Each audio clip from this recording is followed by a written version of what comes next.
What's the difference between being ready for a wedding and being ready for marriage?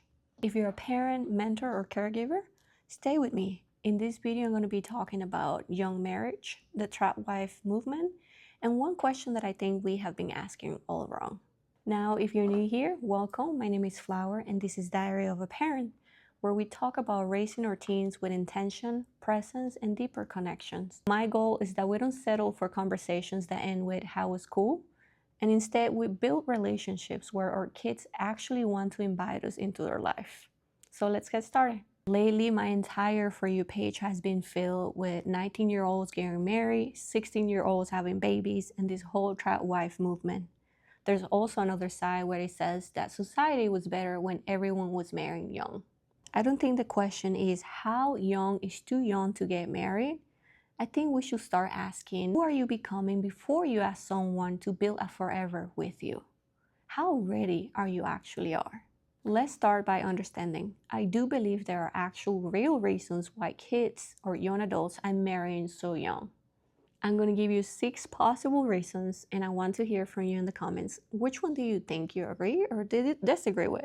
Number 1, and the most sweet, they are in love. They genuinely found someone they love. And that's not fake, that's real, that's human. The issue here is that love is necessary, but it's not sufficient. It's not enough. Number 2, money. Rent is expensive. 2 incomes are better than 1. Sometimes moving in together sounds the most logical reason. The issue with this one is that moving in together kind of solves a financial pressure, but it does not build the foundation for a long-term life covenant. Number 3, and this one hurts my heart, they might be escaping home. Some of these young adults aren't running towards marriage, they are running away from pain. An abusive parents, chaotic place, loneliness. Marriage becomes an exit. Number 4, and I think this one is one of the sneaky ones that we as parents should ask ourselves and prepare for it. Family expectations. Some girls grow up hearing, find a good man and marry them. While some other girls grow up hearing, become the woman God created you to be, and then marriage. Those are 2 very different messages. Number 5, and this is really, really beautiful as well, faith.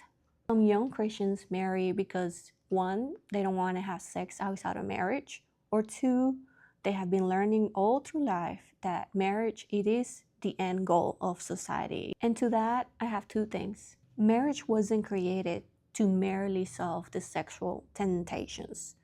And number 2, is marriage actually the end goal? And I know that might be controversial, but to me, and this is something I ask for discernment, isn't it walking with God and being a child of God our first priority?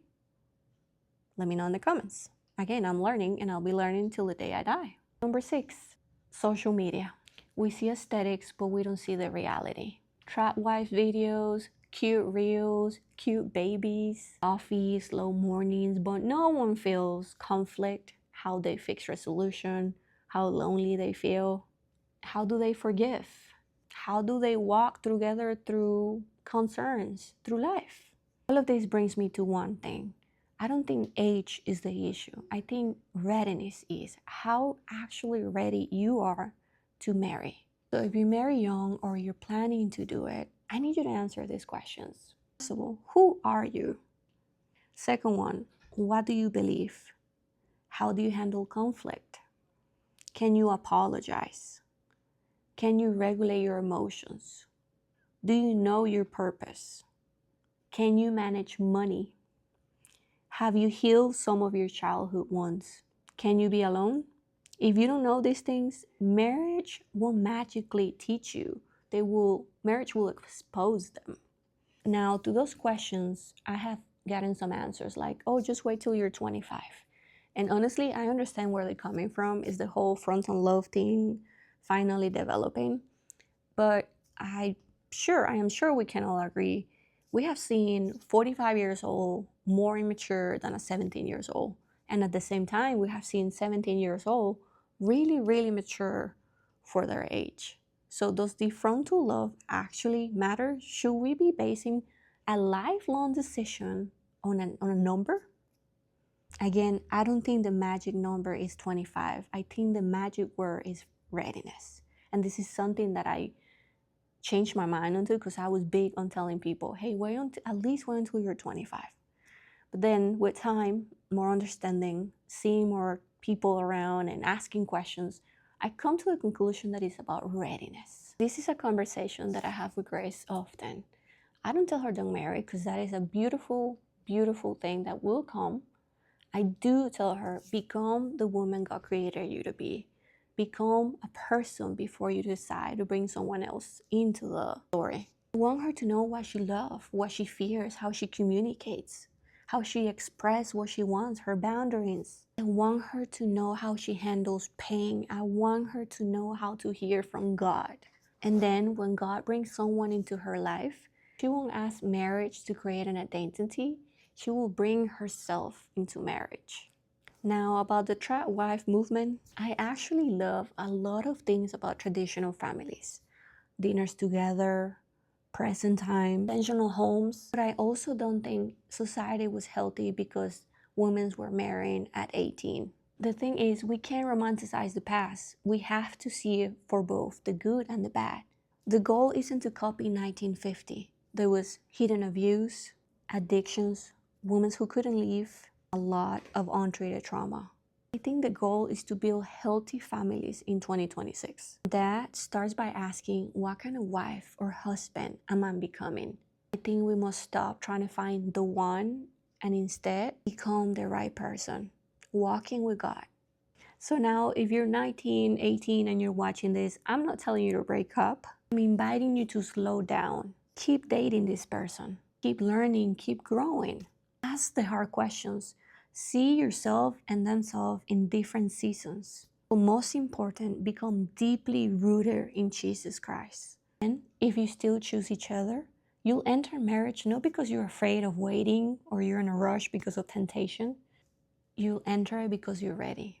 I need you to remember that marriage isn't the finish line of adulthood. It's not proof that you made it. It's not a reward because you turned 18. It's one of the biggest, if not the biggest covenant you will ever make in this life. So don't rush it. I do have one final question for you. If I took marriage away for the next 5 years, who would you become? If no one was coming to complete your life right now, what would you build? Don't rush it. Sit with it. Pray. We are all learning. And that's okay. That's a beautiful thing, actually. If this conversation helped you, like it, share, subscribe, send it to someone who's planning to marry young.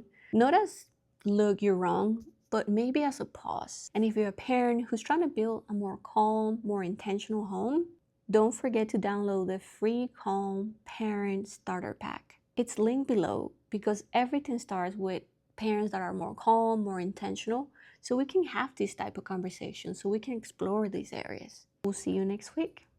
Thank you for being here.